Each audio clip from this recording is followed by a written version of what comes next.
I've watched 50 hours of competitive TCG Pokemon gameplay to figure out why Dragapult is the best deck in format, and I think I finally figured out why. So let's go ahead and dive right into it. We're gonna break this down into 4 categories. Category number 1 is sequencing, board state, fundamentals.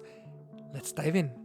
So here we go. We're gonna start this off with the first regional after post rotation, and the Dunsparce concept became incredibly popular in Japan, and it became very popular in the US. And the reasoning for that is, this is the really cool part of the sequencing component that I spoke about that includes the Dunsparce build into the Dragapult build, right? You're able to draw 3 cards from the Dunsparce ability, right? Once you do that, you have to shuffle that back into your deck. Now check this out.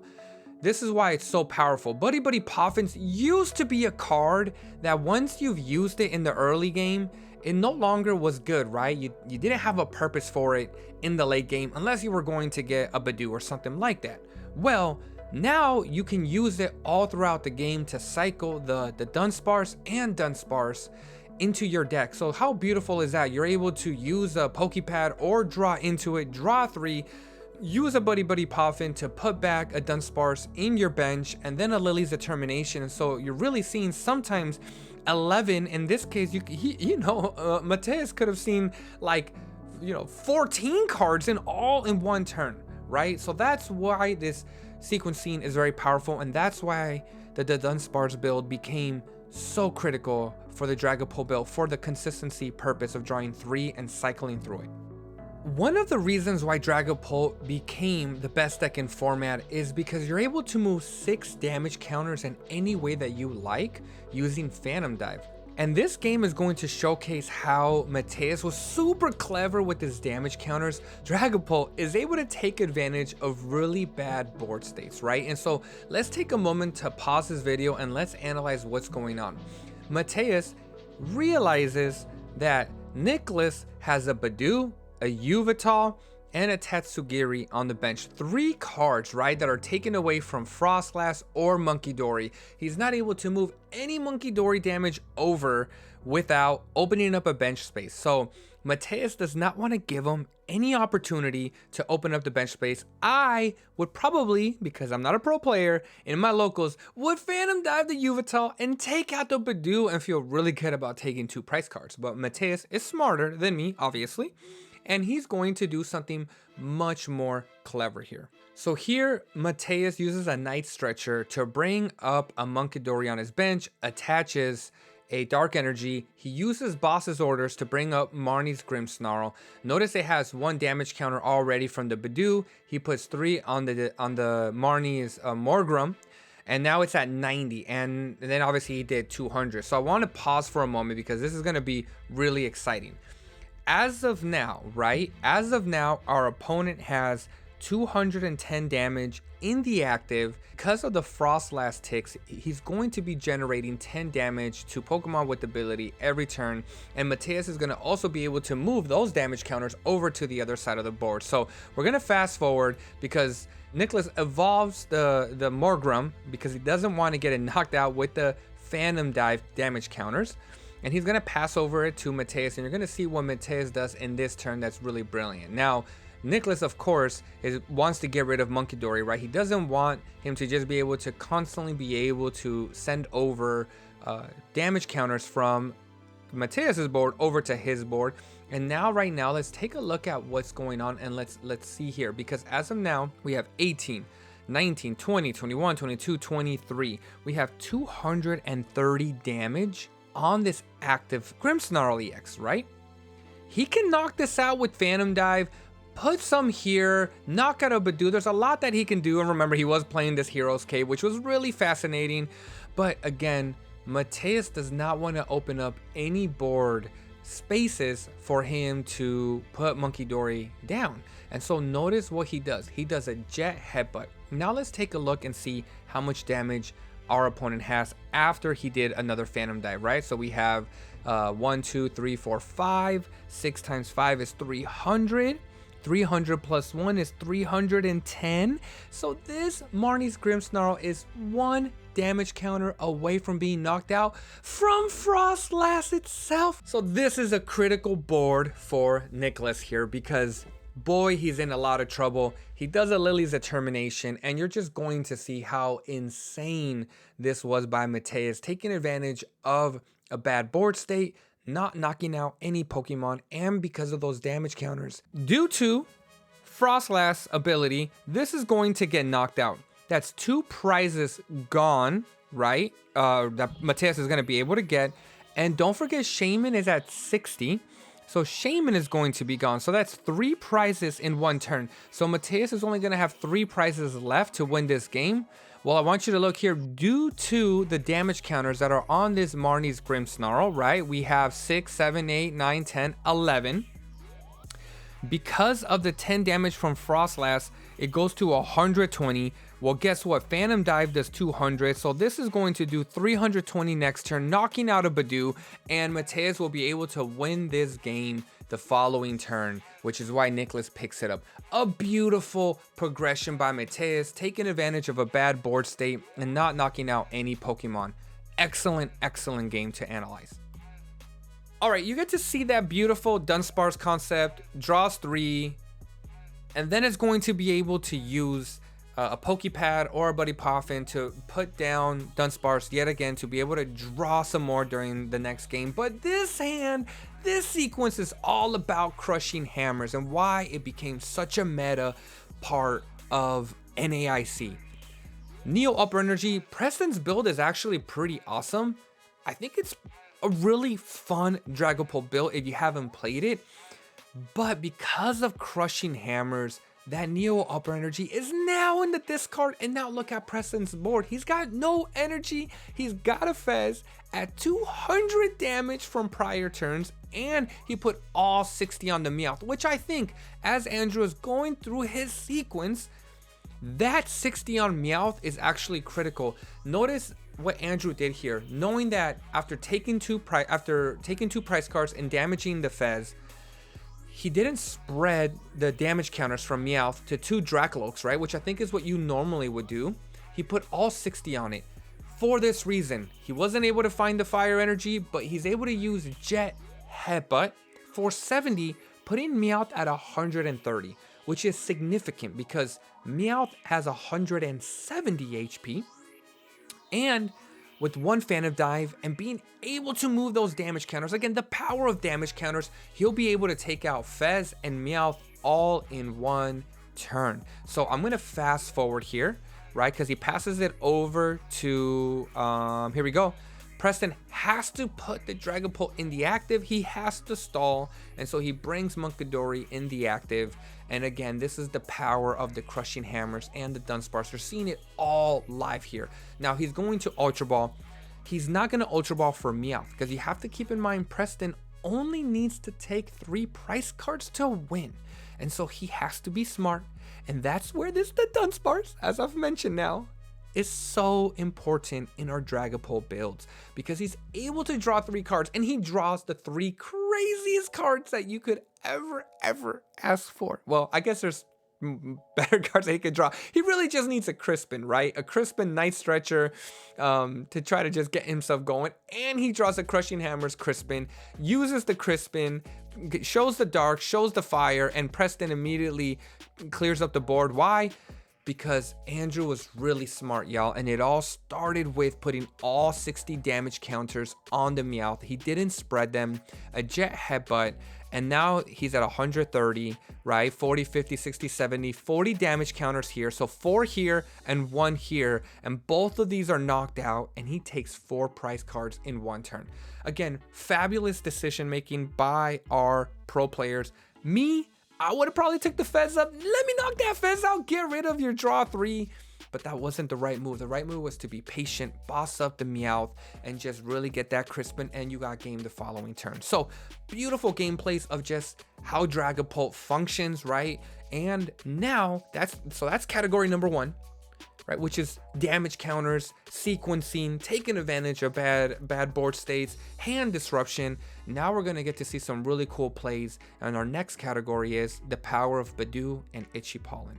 Now, if you think that Dragapult has it good with those damage counters and being able to manipulate your board with those damage counters, let's not forget that Itchy Pollen by Budew is also in Dragapult, which allows you to slow the game down. And so here's a game, Robert versus Patrick. Patrick is playing Team Rocket's Mewtwo, which is generally not a bad deck versus Dragapult because it has Lily's Clefairy and has a lot of ways to attack, right? But Itchy Pollen completely can turn games off. So one thing to note here, right, is our opponent just passed. So now we're in turn 3 of an Itchy Pollen, and I'm going to fast forward here because you're going to see multiple turns are being passed where Patrick cannot do anything. But the big thing I want you to take away from professional Pokemon players is that they are patient. It's been 3 turns of Itchy Pollen. Clearly, I'm pretty certain he can use Dragapult Phantom Dive right now and start knocking out Pokemon on the board, but he doesn't. He wants to continue to set up a board state to be able to take advantage and take multiple turn prizes. I, of course, would feel like I would want to attack right now. Look at this board, but he doesn't, right? And so you're going to see now he evolves. He attaches again a Psychic Energy to that Dracloak, building up his board, right? And Itchy Pollen's one more time, and I think Patrick sees the writing on the wall. He's like, I'm done. I'm not going to come back from this, right? And he scoops it up. And notice how Robert got his opponent to scoop up without taking any prizes. Itchy Pollen completely won this game, and he played it smart though. He didn't preemptively attack. He wanted to set up this Dracloak, get a Noor down. He might even boss his orders another Team Rocket's Articuno and knock both of them out. I'm not sure what the best move would be, but basically his board is fully set up to take a prize out with Dusknoir. Dragapult, he'll have a fire, he can Crispin, he can have 2 Dragapults ready to roll and just start chaining attacks back to back. So that's the power of Itchy Pollen with Dragapult. And in this game, you're going to see kind of a cool little trick that you can do. It doesn't necessarily always come up, but we have Ryuki who is playing Risky Ruins in his Dragapult build. Again, you see the Dunsparce there. And our opponent is obviously playing our Chicken Pult. Now, the really cool thing that you can do, right, is you can play Risky Ruins. And so again, here you're going to see Ryuki going ahead and using the Dunsparce to be able to draw 3, sees what he gets, puts it back in, goes ahead and he shuffles his hand, and now he's got everything to be able to do this awesome play. Risky Ruins, which basically makes it so that any non-dark Pokemon gets 20 damage counters. He moves it with Monkey Dory before he retreats to the active and then uses Itchy Pollen to knock out the Pokemon in the active, winning the Budew War. Now, he did lose this game, but it goes to show you just some of the cool things that Monkey Dory, Risky Ruin, Dragapult builds can do to move damage counters over, take advantage of damage counters, and then knock out your opponent. They can't unfair stamp, and now you're winning the Budew War. And here we go. We're going to look at Yoshiyuki versus Yakira, if I pronounce that correctly. And again, you're going to see some pretty interesting gameplay here, right? Now, Itchy Pollen is awesome in Dragapult, and obviously you see the crushing hammers being able to take those out. But the one thing that Dragapult does a really good job of is when you're behind schedule and you're losing a game, you can always Itchy Pollen, right? To kind of give yourself a chance to build your board state back up. Now, talking about sequencing, I want you to notice that Yoshiyuki really utilized the Ultra Balls really well. He wants to thin his deck out, right? Keep that in mind. He wants to thin his deck out. He doesn't want those cards in his deck anymore, right? Because he only needs 3 prize cards to win this game. And so what he ideally wants to be able to do is get a boss's orders. And so he's trying to remove as much cards as possible, another crushing hammer, or remove cards from his deck as possible. And then he uses Monkey Dory on the Duskull in case it gets evolved from this judge. Obviously item lock, so can't use Pokepad, can't use the Ultra Ball. And Yoshiyuki, again, kind of makes the opponent have to be in this awkward spot without items, right? They're just going to have to take out the Pokemon in the active, which is going to allow Yoshiyuki to start drawing cards again with the Draclos, with the Fez. And now he's ready to go. He's got Fezandipity 1, 2, 3. and he needs to thin out his deck even more. So he takes his one card out, this Moltres. So notice he uses the Ultra Ball. Now he does the Recon to be able to see what he gets. In this case, he gets the Night Stretcher. Boom, he's able to get that attached there, Dragapult, and he already had the boss's orders, which is going to allow him to win, right? Because he's able to boss's orders the Lily's Clefairy. That's 2 prizes. He puts all 6 damage counters, really only needs 4 on the Duskull, and now he just took 3 prizes in 1 turn. This was a close game, 1-1, and he's able to win this best 2 out of 3 using Itchy Pollen in the late game. You can use it in the beginning game, but you can also use it in the late game. So that is the power of Budew and Itchy Pollen. Let's go into our next category, which our next category is exciting, right? Because we're going to look at some really interesting Monkey Dory Mindbend. As you've already saw a little bit of some Monkey Dory shenanigans, you're going to see some other incredible plays using Monkey Dory shenanigans as well. All right, now I'm going to show you the power of Monkey Dory Mindbend and how our opponents are able to manipulate some of those damage counters or use Monkey Dory to help close out games.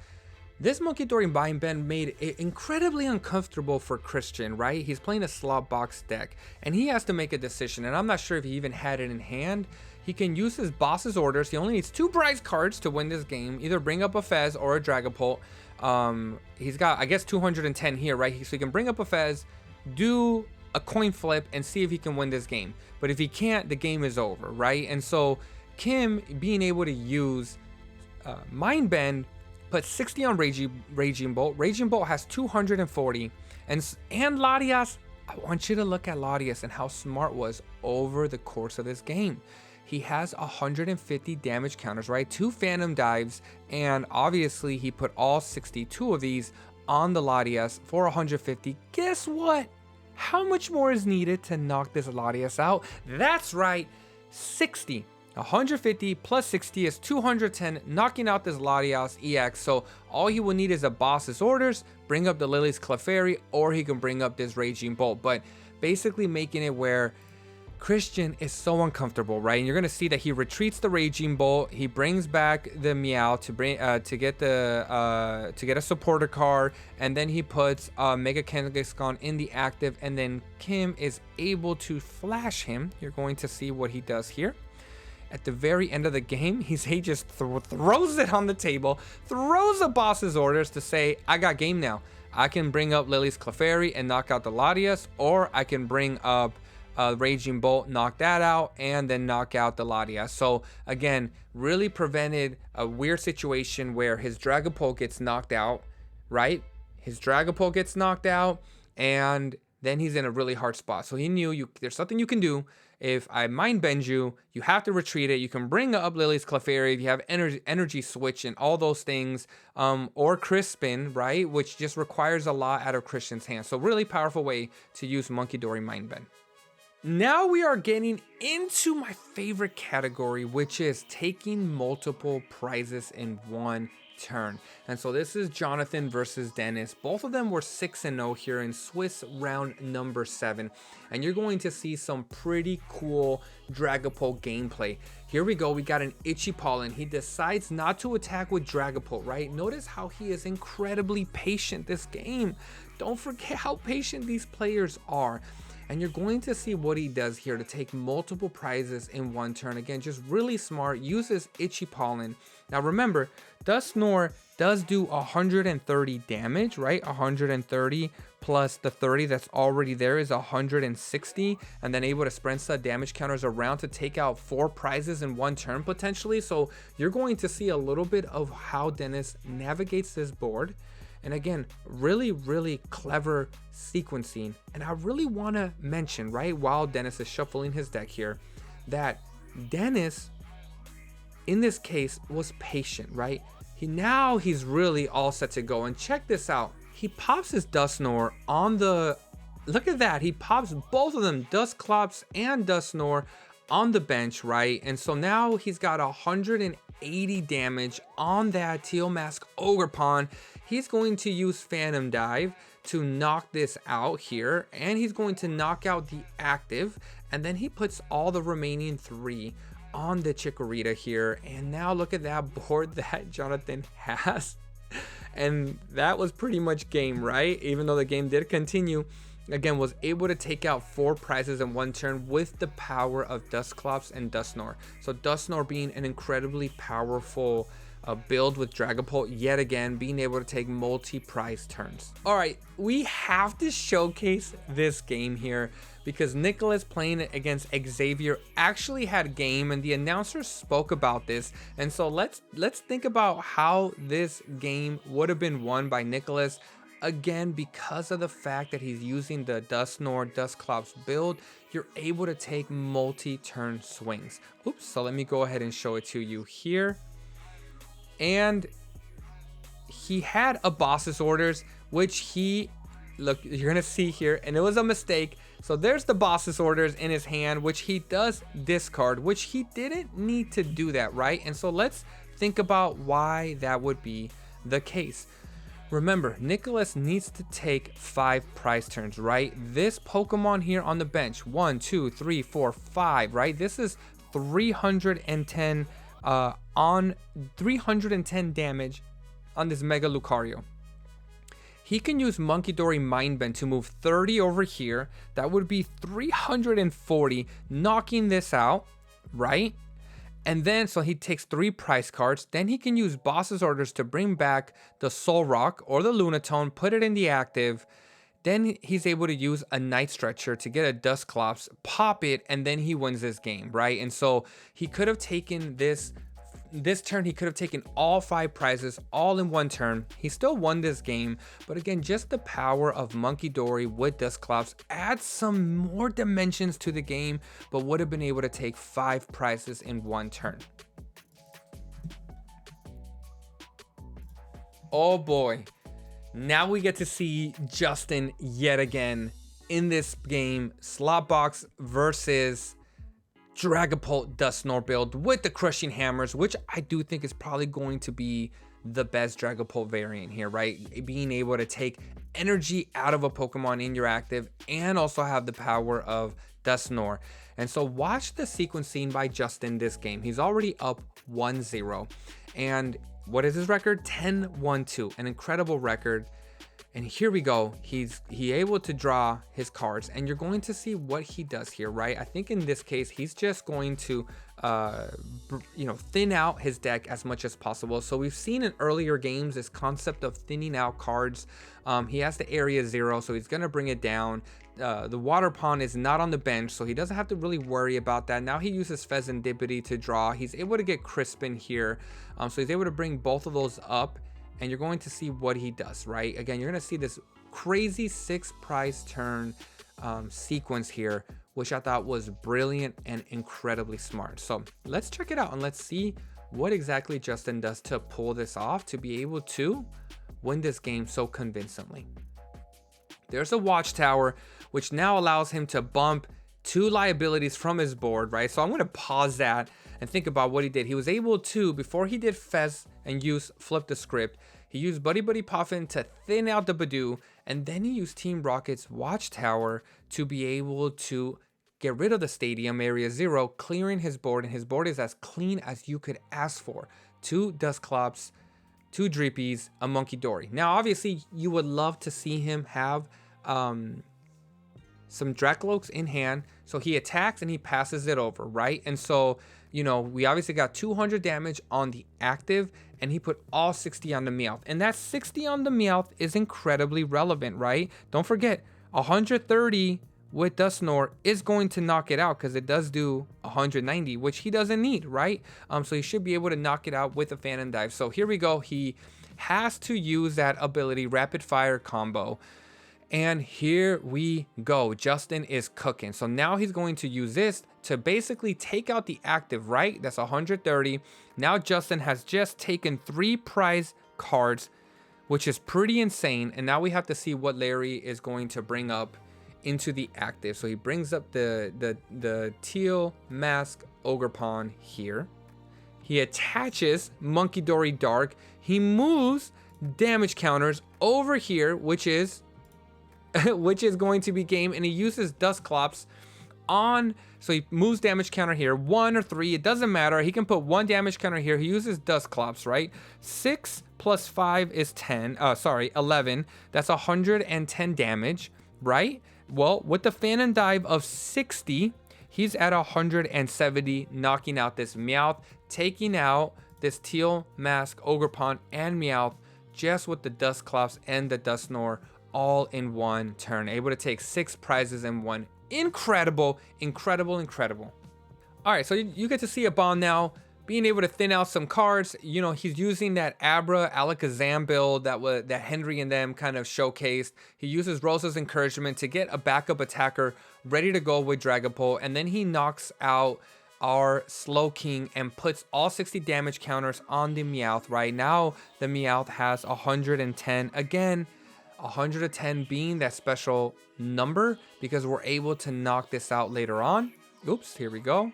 I don't know why it's lagging here. But what I want to show you was he's going to knock this out. That's going to bring him to 4 prize cards remaining. And then with the boss's orders, he can bring up the Latios, and with the damage counters, knock out this Meowth for a 4 prize turn, which is exactly what he did here. And I'm not sure why the video's lagging, but you get to see the power of those damage counters and being smart and knowing that Meowth has 170. So with 5, 6, and 1 more turn, it's done. It's toast. You'll be able to knock it out. So I think, you know, without having to fix whatever's happening here, I'm going to go to Nettie's 6 prize turn again against Ross, right? I'm showing a few games from Ross, but you'll get to see the power of Dragapult here. So Ross only needs 1 prize card remaining to win this game. Nettie does need to take 6, right? And so, you know, because Ross has used Kyurem's ability, he has no energy, right, on this Slowking, except for 1. So really, Ross just needs to be able to get 1 more energy, and he wins this game. But he's not able to, right? You know, this Pheasantipity versus Slowking is really clever, right? It allowed him to set up his board, and now he's able to attack with Dragapult. And I want you to look at the way that this has worked, right? So I'm going to rewind here. He has put 2 with Cruel Arrow. He's put 200 damage, right, on this Pheasantipity to knock it out. And if you look over here, this also has, you know, a Phantom Dive that was used prior, I think, or no, I think he actually used Flip the Script as well. And so, you know, you have you know, 18, 19, 20, 21, 210, and this has 200, right? And so he is going to be able to, right, boss's orders this right here, and he puts, I want you to look, 3 on the Slowpoke here with Monkey Dory. So I want you to, oh, sorry, rewind. Here we go. Okay, so now he uses Monkey Dory damage to move 3 over to the Slowpoke. This has 110 damage, and this has 200 damage from the Cruel Arrows that he used previously. And then bam, is able to knock out with Phantom Dive, 200 here. That's 3 prize cards. Only needs 1 here to knock out the Fez. That's 5. And then puts the remaining here to knock out this Slowpoke. And boom, just like that, he's taking 6 prizes in 1 turn, even though he was down 1 prize to 6. The power of Monkey Dory, the power of Monkey Dory moving damage counters over, Phantom Dive, and in this case the utilization of Cruel Arrow to stall, right, with that Slowking in the active, and being able to keep Cruel Arrow, you know, being able to Cruel Arrow here and being able to Cruel Arrow our Pheasantipity twice, right? Really set up Nettie. Obviously Ross bricked, but if he would have drew something, he could have won the game. But again, the power of Dragapult taking 6 prizes in 1 turn. All right, I hope you enjoyed this analysis on why Dragapult is the best deck in format. Hit the like, hit the subscribe. We will be releasing much more content as I enjoy Pokemon TCG. Stick around for the journey. Take care, thank you, and see you around.